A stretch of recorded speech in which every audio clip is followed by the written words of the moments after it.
Welcome to the Salmon Runs YouTube. Enjoy the video. You start by confirming the Plex media server is running and accessible on your network. This ensures you have content to play. Sign in to the same Plex account on both server and app so libraries sync properly.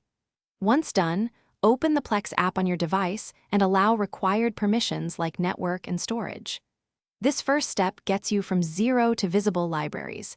If you don't see media, make sure the server IP and account match before moving on to browsing and playback setup.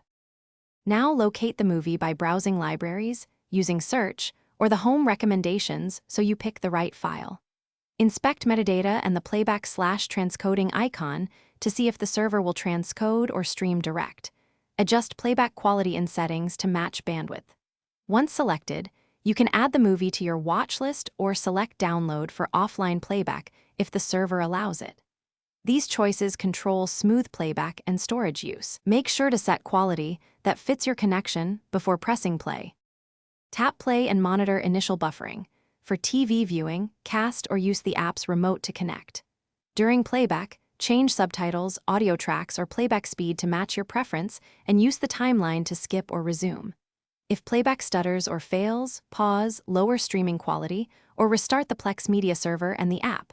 Also verify Wi-Fi strength or wired connection. These final steps get you watching reliably, and that single troubleshooting tip usually resolves common playback interruptions quickly. Thanks for watching. Consider subscribing if we helped you.